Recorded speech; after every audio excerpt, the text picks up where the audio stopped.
So in this video, I'm going to talk about what it means to be delusional. I'm going to break it down to 4 different categories and 4 different actionable steps for you to follow, and just pretty much talk to you about what that means and how you can use that to your advantage, and how being delusional is not a crazy thing, how it's okay to be like a black sheep, and how some of our greatest of all time were delusional. So you have to be crazy to get your goal. You have to be crazy about your goal, and you just really have to chase it and knock it out no matter what nobody tells you. So we're going to break it down into 4 different steps. Step 1 is going to be believing in yourself. Step 2 is going to be committing actionable steps and committing to those actionable steps. Step 3, it's going to be resilience in the face of failure. You see how I messed up and I kept going? It's going to be resilience in the face of failure. And it's going to be step 4, which is, what is step 4? What is step 4? The importance of persistence. The importance of persistence is step 4. That's what it is. So it's going to be about believing in yourself, committing actionable steps, and committing to those actionable steps.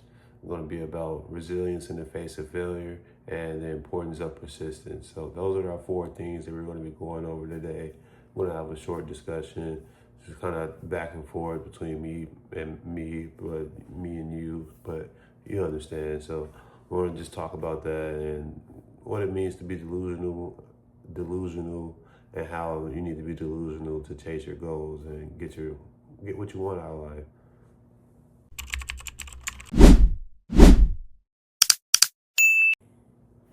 All right, so this is why it's important to believe in yourself when you want to do something.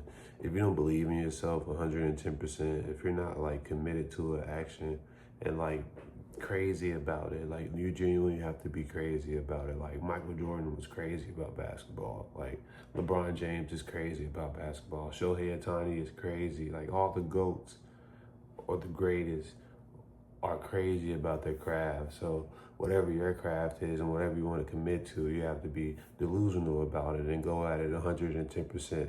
So you have to be committed, and you have to believe, and you have to know yourself and know what you can do truly deep inside, and feel that with all your soul.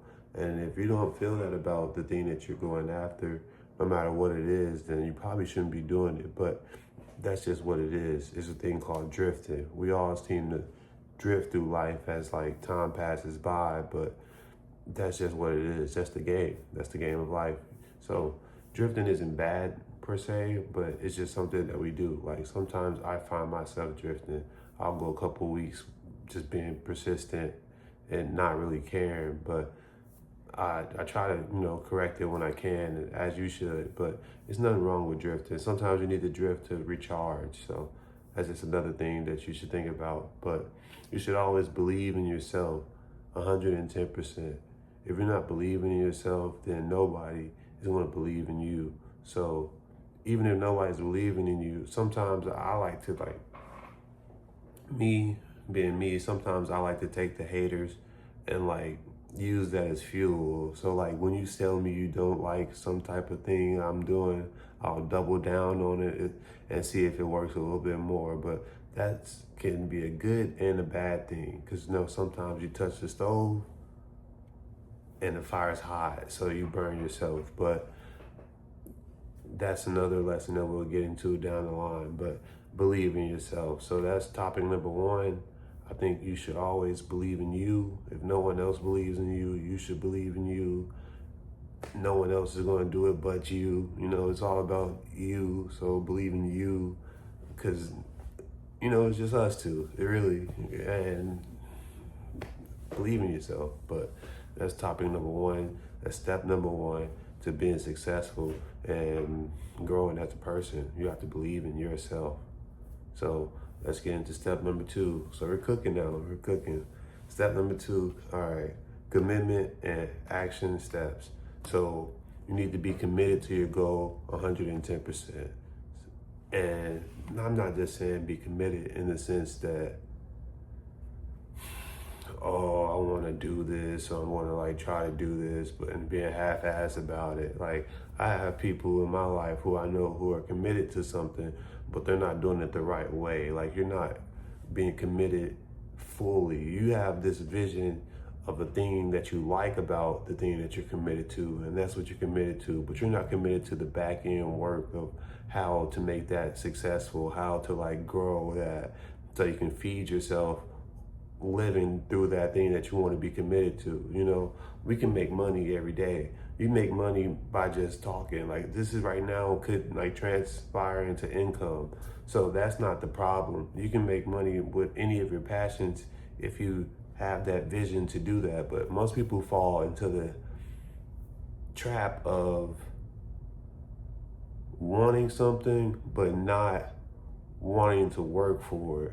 And that's just the simplest way I can put it. But you have to put in the hours. Like 10,000 hours is just a minimum. It's just a minimum. Like I'm saying, like we talked about LeBron James, we talked about Shohei Ohtani. Like every hero has that training montage, and that's just the bare minimum 10,000 hours. So you have to go through it. You have to be committed, but also you need to be committed with a plan. And that's something that's important. Most people nowadays don't do, but it's easy to do, is come in with a plan, be committed to that plan, and stick to it until something breaks. And if something breaks, don't be scared to start over, but still be committed to the plan and see it through until you can't do it no more. Like you have to overcome situations when something breaks.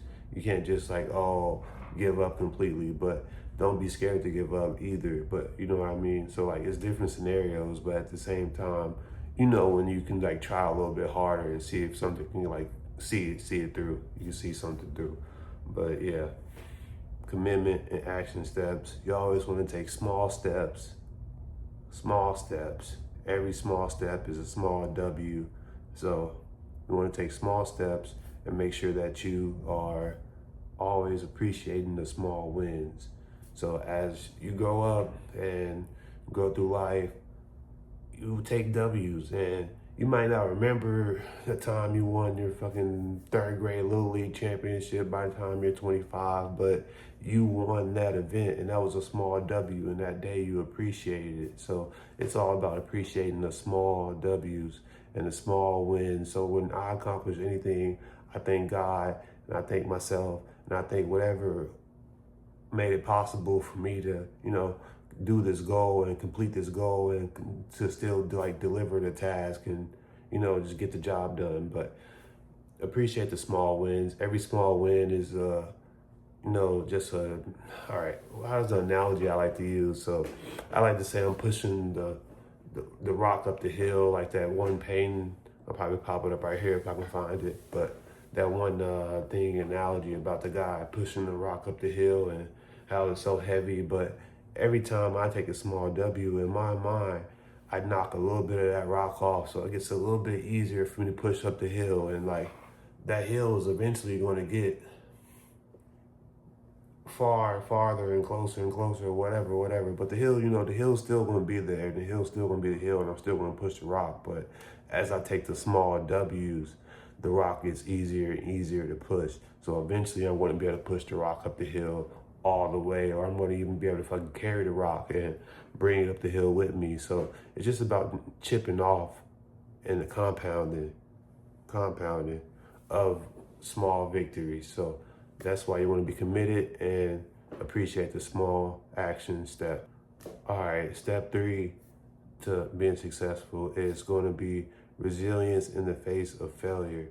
So resilience in the face of failure just basically means when something doesn't go your way, or when you fuck up, or when something just, you know, flips and you had no control of it. Oh my God, a hurricane hits. Like, not quitting. Even if you have to start from square zero, like below zero, if you're in debt, if you're below debt, you live in the land of opportunity. So you can always come back from whatever you want to come back from. Our president is a felon, and you know, like, so America, you can do whatever you need to do and get it done if you just believe. Like, I know a lot of people who've messed up their life and came out and lived a lot better lives than people who've been free their whole lives. So it's not about failing and quitting more so failing and keeping going. So you gotta keep going. You gotta keep going. So yeah, that was a pretty easy one. Resilience in the face of failure. If you fall, get back up. No one's gonna come help you. No one's gonna come help you. If you fall, get back up. I mean, no matter how far you fall, if you're breathing, you got another day, and you gotta take those small actionable steps and keep planning. And if the plan doesn't work, keep planning till you can't plan anymore. And then when you can't plan anymore, guess what? You don't have to worry about it because you tried and you know you put all your effort for it and you left nothing on the table. So you should be good with yourself. If you're not good with yourself after all that, then hey, that's just life, buddy. I don't know what to tell you, but if you keep trying and nothing works out for you, then maybe you need to reevaluate. But it's just about having that resilience and that dog in you to keep going. Yeah, that's resilience in the face of failure. Which that takes me into part 4, which is the importance of persistence. I'm sorry. Which that takes me into part 4, which is the importance of persistence. So you should always be persistent, and you know, this is just about keep going. It's about keep going. That's the whole analogy, the importance of persistence right there, man. It's just your heart beats, your lungs work. Why aren't you? You know, and that work. They work without thinking. They work without thinking. So you need to appreciate those things, and you know, just hey, be persistent, keep it going, because they're gonna keep going for you. You know, until they stop going, you should keep going. Really, and that's the whole video. It's been about 10 minutes, so I don't know. I'll probably edit this down, but thank you for watching. Appreciate it. Like, comment, subscribe. I'm here. I'm doing it. This is another one. Thanks.